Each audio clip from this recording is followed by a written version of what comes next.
So about last night,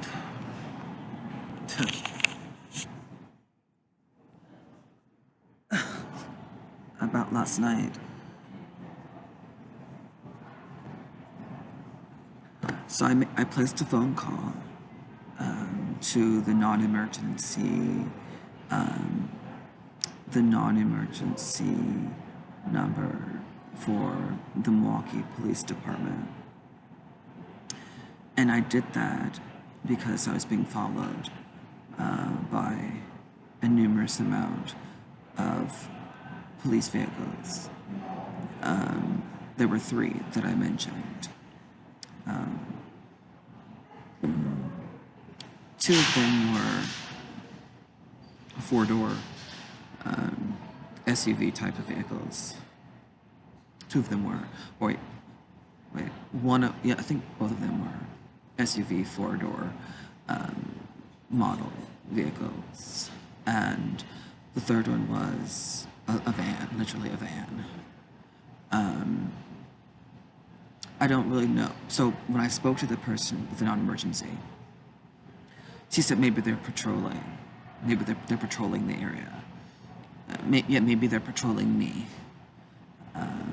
So there were this is about last night. There were about three vehicles that were following me. And this happened in the span of like 10 minutes. 10 minutes. So there were three Milwaukee police vehicles patrolling the area. Three different marked vehicles. This is about last night. I then made it back to the campus. And, I was preparing for this exam that I'm really stressed out about. I'm very stressed out about this exam. And there was the MSOE police public safety vehicle. I was sitting outside by the elevators where there's a large window, and you can see the vehicles that are passing by. And I was doing my homework, doing my practice, preparing for the test, and this public safety vehicle came into the parking lot. It sat there, parked, and then it pulled out. And then it came back and did the same thing. It did that about three times. It was very disturbing to me because, I'm doing these like calculations or whatever, these limits, which is very, very difficult. I'm trying to do this work, and to have these patterns happening with these vehicles is extremely disturbing. It's disturbing. Totally. It's totally disturbing. Totally. Totally. It's very disturbing.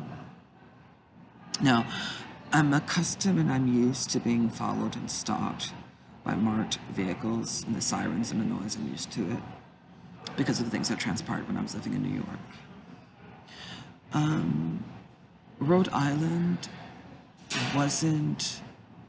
I think it happened in Rhode Island, but it wasn't on the level... So this feels like New York. But this city is not New York. Let's get that straight.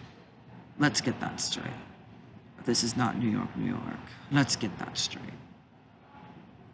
So, but this is on par of the harassment that I received in New York, New York.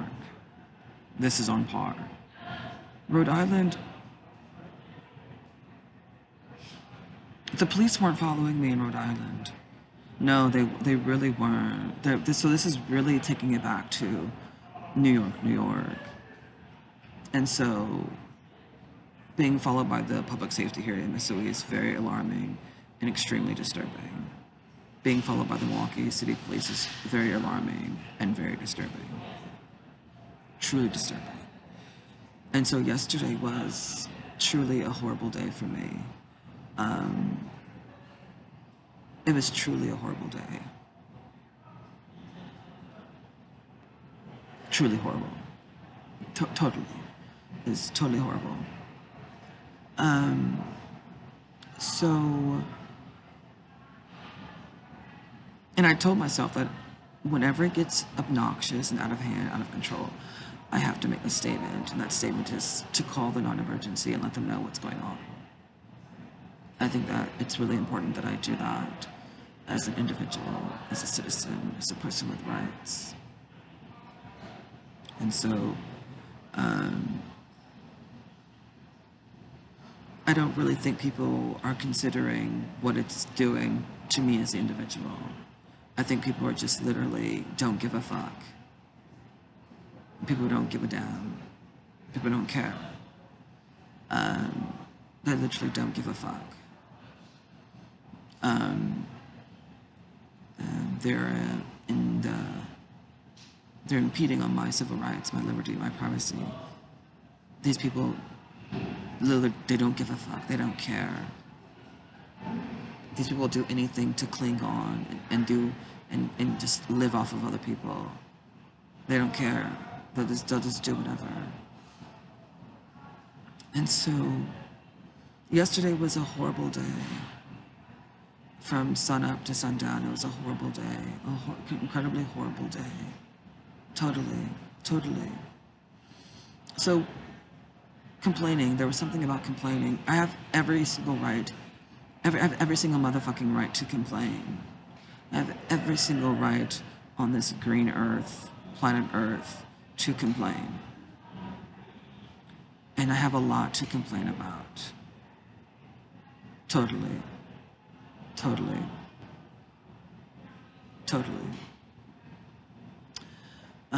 Yesterday was a horrible ass day. I don't know how Barbara Julian ended up in that apartment, but I think it was more the fact of how can we further exploit the situation? We're gonna put this woman in this place, and this is what she's gonna call home. It's so terrible and so peculiar that it's not even worth why I haven't focused and centered my time on. And that's another thing. It's so incredible that I have not focused my energy on housing for Barbara. That was not a priority. It's so obnoxious and just so unbelievable that I set it all aside. Also because of my situation in Rhode Island. So I was in the Illinois Center Hospital for, 7 months? And before that I was homeless in Rhode Island for over a year. So, when it comes to housing, it's really not that alarming. It isn't alarming. So, and my total, I've been here, it's March, and I got here in December. My focal point has not been rob and secure housing or get an apartment or sublet it's not been my focus. It's not been my priority. My priority has been to develop a relationship with Barbara Julian, communicate with her and help her in the means that she would need to be able to, function. And, she's got a bank account. She's got a job. She hasn't worked in 10 plus years. And she's doing that. So my focal point, and she wants to get cars, she wants to get TVs, she wants to do this, she wants to do that. But my focal point hasn't been any of those things. Getting a desktop computer for her, that's not a priority. Getting that HDMI cable is a priority. Because she's been sitting and looking at that computer for a very long time. But she can see just one cord can change the whole perspective on that device. So my priority wasn't to turn that apartment into something that's, fun or a fun place to chill and hang out. No, it's my priority has been to let her know what she has accomplished in her own way, which is accomplished having that desktop computer, buying that fax printer machine, having a landline telephone, having wireless internet. It's very, very important. So the priority hasn't been secure private housing for Robin the Vance. Now, the thing that I have been trying to do And what has been a priority for me, the priority has been to get a case manager because I am disabled and I'm receiving disability because of my disorder. So my priority has been to find someone that can help me manage with the issues that I have. It's December. I got here in December. It's now March, almost April. And I do not have a case manager.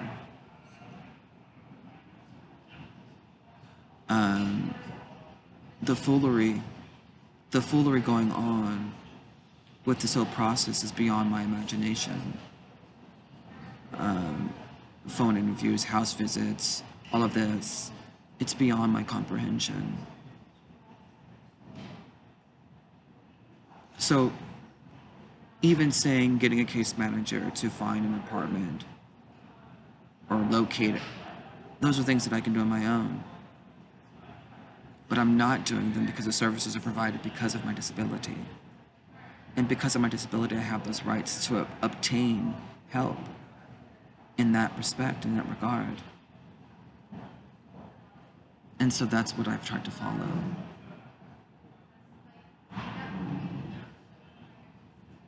So the foolery going on in this city, the behavior going on in this is not New York, New York,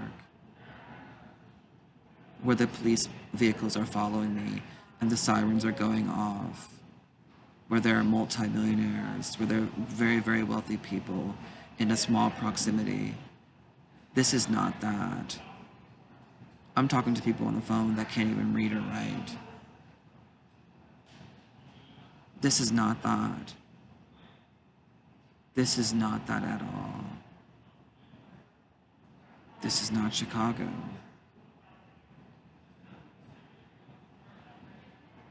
Barbara Julian is living in an apartment that says no soliciting.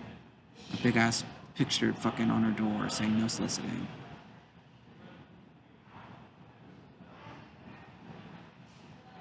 This is not New York, New York. It's not Chicago.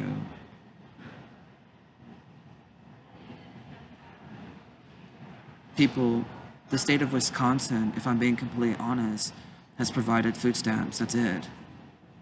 That's it. That's all that it's been provided in Wisconsin. All of the other work happened in Rhode Island and New York. So this city has done nothing for me. Let's be honest. And so I have that rehabilitation grant that I'm trying to get to pay for this schooling. But there's this intake process, etc., and waiting and interviewing. Then my next interview is April the 12th. I go to this person trying to get this bus pass. And this person's like, I can't sign off on this. When clearly she's received the information that says, I have the disability. There was a doctor that diagnosed me with this disorder. West Grove Clinic in Wauwatosa. I don't have medication, even though I met with this person and provided the information where I was diagnosed. I don't have medication. Dr. Williams at St. Joseph, he gave the physical. He has some information. haven't heard from him. I don't know if I'm ever going to hear from him, or from anyone in that hospital. And Galena, she's like, what's going on? She said, I don't work for you. She said, what's going on? Six different people?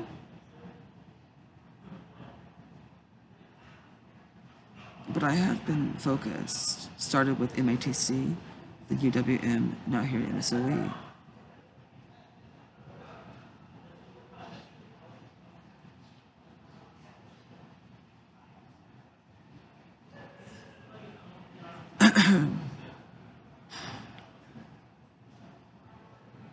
Get a job, work, be employed. That requires something. That requires being a part of a community. That requires belonging to a community. there's a requirement for those things. Just work any goddamn where, for any goddamn person, receiving any kind of goddamn pay. There's a requirement.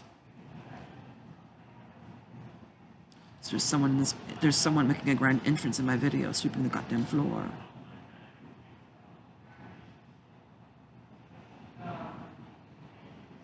This is horrible. This is horrible.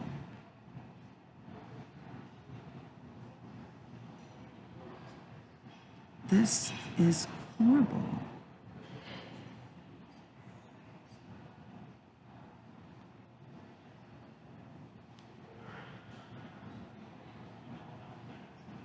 I don't understand why I don't have a case manager at this point.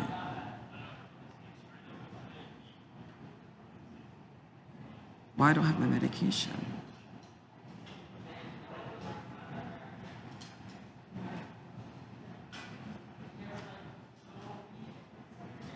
This is March. We got here in December.